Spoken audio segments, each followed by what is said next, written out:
നമസ്കാരം. നിതിൻ നബീൻ BJP പ്രസിഡന്റാണ്. പുതിയ കാലത്തെ, പുതിയ തലമുറയെ, പുതിയ വർത്തമാനകാലത്തെ ഒക്കെ മറികടക്കാൻ BJP അവതരിപ്പിച്ച പ്രായം കുറഞ്ഞ പ്രസിഡന്റ്. പ്രായം കുറഞ്ഞ പ്രസിഡന്റിലൂടെ അവർ മുന്നോട്ട് വെച്ച അജണ്ടകളെല്ലാം കട്ടപ്പുകയാവുന്ന കാഴ്ചയാണ് ബീഹാറിൽ നിന്ന് വരുന്നത്. പാർലമെന്റിന്റെ വർഷകാല സമ്മേളനം ആരംഭിക്കുമ്പോൾ ഇന്ത്യൻ രാഷ്ട്രീയത്തിൽ BJP വലിയൊരു നാഴികക്കല്ല് താണ്ടാനുള്ള അവസാന പോയിന്റിലായിരുന്നു നിതിൻ നബീനെ മുൻനിർത്തിക്കൊണ്ട്. ഇത്തവണ ലോക്സഭയിൽ ഒറ്റയ്ക്ക് ഭൂരിപക്ഷം നേടിയില്ല എങ്കിലും NDA ശക്തമായിരുന്നു.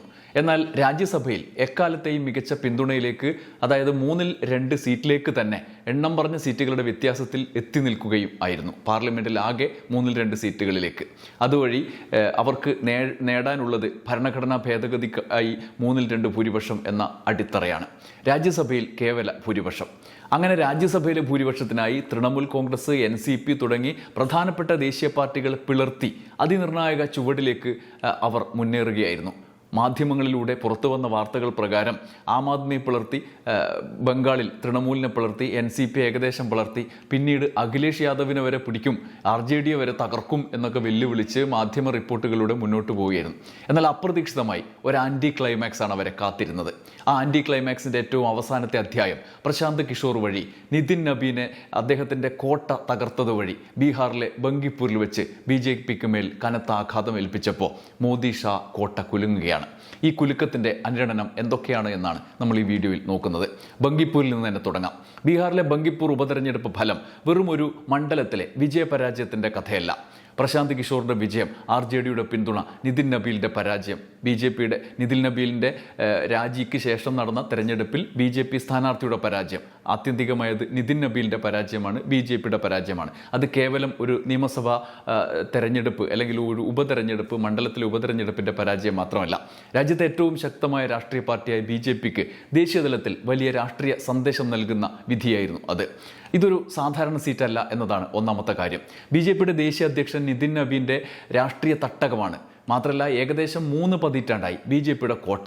RJD പിന്തുണയോടെ മണ്ഡലം ഒടുവിൽ പ്രശാന്ത് കിഷോറിന്റെ ജൻ സ്വരാജ് പാർട്ടി പിടിച്ചെടുക്കുമ്പോൾ നിതീഷ് കുമാറിൽ നിന്ന് ബീഹാർ രാഷ്ട്രീയത്തിന്റെ നേതൃസ്ഥാനത്തേക്ക് കടന്നു വന്ന BJPക്കേറ്റ കനത്ത ആഘാതം കൂടിയാണ് സംസ്ഥാന രാഷ്ട്രീയത്തിൽ ഇത്.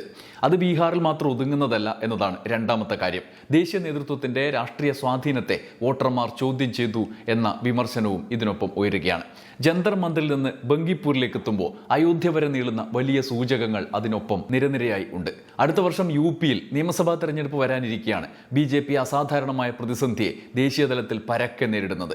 ദേശീയതലത്തിൽ തങ്ങളുടെ വോട്ട് ബാങ്ക് തന്നെ ചോർന്നു പോകും വിധം ഭരണത്തിന്റെ പിടിപ്പുകേടുകൾ അവരെ വേട്ടയാടുന്നു എന്നതിന്റെ പ്രകടമായ സൂചനയായി ജന്തർ മന്ദിർ സമരവും ധർമ്മേന്ദ്ര പ്രധാന്റെ രാജിയും ആദ്യം എത്തി. CJP ഉയർത്തിയ പ്രശ്നം പതിവ് പോലെ മതവിഭാഗീയതയും രാജ്യദ്രോഹ ലേബലും കൊണ്ട് നേരിടാൻ BJPക്ക് കഴിഞ്ഞില്ല. കഴിഞ്ഞ 12 വർഷത്തിനിടെയുണ്ടായ അസാധാരണ സാഹചര്യം മാത്രമല്ല, മോദി ഷാ കൂട്ടുകെട്ടിന് പണ്ടേ പോലെ ഫലിക്കാത്ത നിർവീര്യമായ നേതൃബലം മാത്രമേ ഉള്ളൂ എന്ന് വിലയിരുത്തപ്പെട്ട് തുടങ്ങിയിരിക്കുന്നു. അപ്പോഴാണ് ബങ്കിപ്പൂർ അടക്കമുള്ള തെരഞ്ഞെടുപ്പിലെ തിരിച്ചടി. ബങ്കിപ്പൂർ അടക്കം 3 ഉപതെരഞ്ഞെടുപ്പ് നടന്നത്. മധ്യപ്രദേശിലെ ദത്തിയയിലും ഗുജറാത്തിലെ മഞ്ചാൽപൂരിലും. അതിൽ മഞ്ചാൽപൂരിൽ മാത്രമാണ് BJP വിജയിച്ചത്. ദത്തിയ കോൺഗ്രസിന്റെ സിറ്റിംഗ് സീറ്റായിരുന്നു. എന്നാൽ ബങ്കിപ്പൂർ BJPയുടെ കുത്തക മണ്ഡലം നബീലിന്റെ അധ്യക്ഷന്റെ മണ്ഡലമായി നിലനിൽക്കുകയായിരുന്നു. അതിനു മുമ്പ് ദശകങ്ങളായി BJPയുടെ മണ്ഡലം. ബീഹാറിന്റെ രാഷ്ട്രീയ സൂചകം. അതുമാത്രമല്ല, അഴിമതി വിരുദ്ധ പ്രസ്ഥാനം എന്ന ലേബലിലാണ് ജൻ സ്വരാജ് പാർട്ടി അധ്യക്ഷൻ പ്രശാന്ത് കിഷോർ മത്സരിച്ചത് എന്നതാണ് മറ്റൊരു കാര്യം. അയോധ്യയിൽ ഭക്തരുടെ കാണിക്കപ്പണം പോലും അടിച്ചുമാറ്റിയതിന്റെ പേരിൽ UPയിൽ ദേശീയതലത്തിൽ തന്നെ BJPക്കുണ്ടായ ദുഷ്പേര് ജനങ്ങളുടെ മനസ്സിൽ ആഴത്തിൽ പതിഞ്ഞു എന്നത് പ്രശാന്ത് കിഷോറിന്റെ അഴിമതി വിരുദ്ധ പ്രതിച്ഛായയോട് ചേർത്ത് വെച്ച് വായിക്കേണ്ടതുണ്ട്. ദേശീയ രാഷ്ട്രീയത്തിലേക്കുള്ള സൂചനയായി അത് മാറി. ജന്തർ മന്ദിറിൽ വിദ്യാർത്ഥി സമൂഹത്തോട് കാണിച്ച ഭരണകൂടത്തിന്റെ പിടിപ്പുകേട് ചോദ്യം ചെയ്യപ്പെട്ടപ്പോൾ അവിടെ അഴിമതി നേരിട്ട് ചർച്ചയായി എന്നതാണ്. നിതിൻ നബീൻ 4 തവണ ജയിച്ച മണ്ഡലം മാത്രമല്ല, നിതിന്റെ അച്ഛൻ അതിനു മുമ്പ് പലതവണ തെരഞ്ഞെടുക്കപ്പെട്ട മണ്ഡലം. മുമ്പ് പട്ന വെസ്റ്റ് ആയിരുന്ന മണ്ഡലം 1995 മുതൽ BJPയുടെ കുത്തകയാണ്. നിതീഷ് കുമാർ യുഗത്തിന് ശേഷം BJP ഭരണം നേരിട്ടേറ്റെടുത്ത ബീഹാറിൽ മുഖ്യമന്ത്രി സാമ്രാജ് ചൗധരിയുടെ നേതൃത്വത്തിലുള്ള പാർട്ടിയുടെ തിരസ്കാരത്തിലേക്കുള്ള സൂചനയാണോ എന്ന ആശങ്കയാണ് BJPയുടെ ദേശീയ നേതൃത്വത്തിന് ഈ തെരഞ്ഞെടുപ്പ് ഫലം നൽകുന്നത്. ചോദ്യപേപ്പർ ചോർച്ചയിൽ RSS ഭയന്നതാണ് ബീഹാറിൽ സംഭവിക്കുന്നത് എന്ന് വ്യക്തമാക്കുന്ന ഫലം. മധ്യവർഗ BJP വോട്ട് ബാങ്കിനെ CJP സമരം സ്വാധീനിക്കുന്നു എന്ന RSS നിഗമനത്തിന്റെ കൂടി അടിസ്ഥാനത്തിലാണ് വിദ്യാഭ്യാസ മന്ത്രി ധർമ്മേന്ദ്ര പ്രധാൻ രാജിവെച്ചിരുന്നത്. ആ രാജിയിലേക്ക് നയിച്ച വിലയിരുത്തൽ ബങ്കിപ്പൂരിൽ യാഥാർത്ഥ്യമായിരിക്കുന്നു. BJPയുടെ പരമ്പരാഗത വോട്ട് ബാങ്കിൽ വിള്ളൽ ഉണ്ടായി എന്നതിൻ്റെ പ്രതീകമാണ് ഈ ഫലം. സമഗ്രമായി കേന്ദ്ര സർക്കാരിൻ്റെ നയങ്ങളോടുള്ള അതൃപ്തി, തൊഴിലില്ലായ്മ, വിലക്കയറ്റം, യുവജനങ്ങളുടെ പ്രതീക്ഷകളുടെ തകർച്ച തുടങ്ങിയ വിഷയങ്ങൾ ഈ തെരഞ്ഞെടുപ്പ് ഫലമായി സ്വാധീനം ചെലുത്തി എന്ന വിലയിരുത്തലുകളാണ് വരുന്നത്. UP തെരഞ്ഞെടുപ്പിന് മുന്നോടിയായുള്ള മുന്നറിയിപ്പായി ഇതിനെ കണക്കാക്കപ്പെടുന്ന സാഹചര്യമുണ്ട്. അടുത്ത വർഷം നടക്കാനിരിക്കുന്ന ഉത്തർപ്രദേശ് നിയമസഭാ തെരഞ്ഞെടുപ്പ് BJPക്ക് നിർണായകമാണ്. ലോക്സഭാ തെരഞ്ഞെടുപ്പിന് ശേഷമുള്ള രാഷ്ട്രീയ സാഹചര്യത്തിലും വിവിധ സംസ്ഥാനങ്ങളിലെ ഉപതെരഞ്ഞെടുപ്പ് ഫലങ്ങളിലും പ്രതിപക്ഷം ആത്മവിശ്വാസം കണ്ടെത്താൻ ശ്രമിക്കുന്ന ഘട്ടത്തിലാണ് ബങ്കിപ്പൂരിലെ തിരിച്ചടി. UP BJPയുടെ ഏറ്റവും വലിയ രാഷ്ട്രീയ ശക്തി കേന്ദ്രമാണ്. അവിടെ വിജയിക്കണമെങ്കിൽ പരമ്പരാഗത പിന്തുണ മാത്രം മതിയാകില്ല.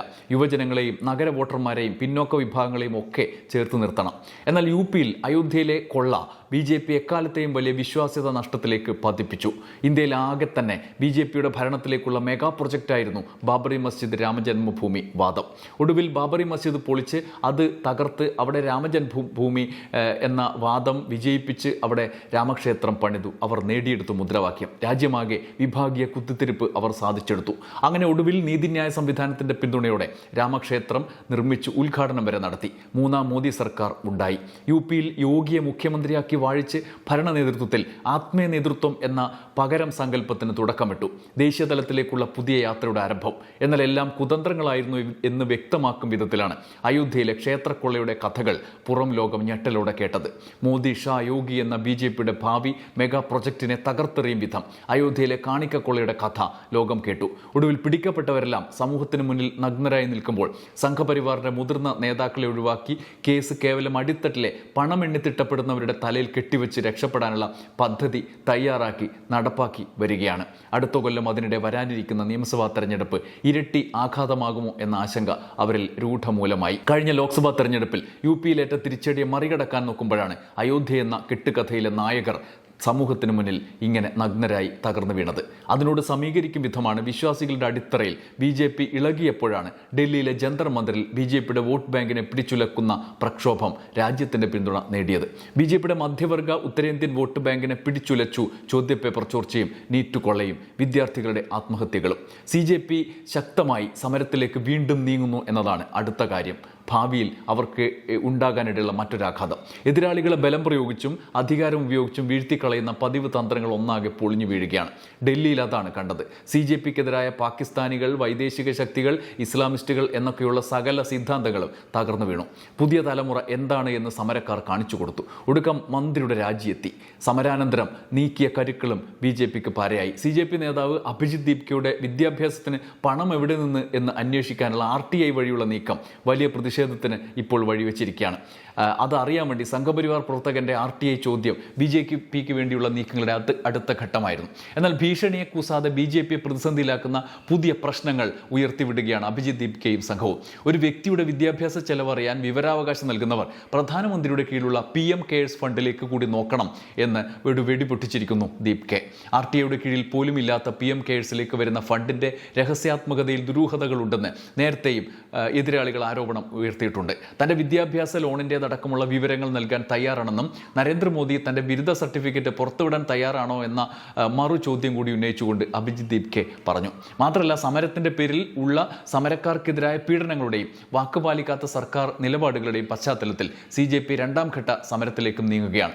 രാജ്യവ്യാപക പ്രതിഷേധ പര്യടനത്തിന് അവർ ഒരുങ്ങുന്നു എന്നത് BJPക്ക് വലിയ ആശങ്കയുണ്ടാക്കുന്നതാണ്. എന്തായാലും രാജ്യത്താകെയുള്ള മധ്യവർഗം, BJPയുടെ വോട്ട് ബാങ്കായ മധ്യവർഗം അവരിലുള്ള വിശ്വാസം ഉപേക്ഷിക്കുന്നു എന്നതിൻ്റെ ഒടുവിലത്തെ സൂചനയായിട്ടാണ് പ്രശാന്ത് കിഷോറിന്റെ വിജയം എത്തുന്നത്. BJPയെ പരാജയപ്പെടുത്തിക്കൊണ്ടുള്ള ആ മുന്നേറ്റം. അവിടെ BJPയുടെ എതിരാളി കൂടിയായ RJD കൃത്യമായ രാഷ്ട്രീയ നീക്കം നടത്തി എന്നതും ശ്രദ്ധേയമാണ്.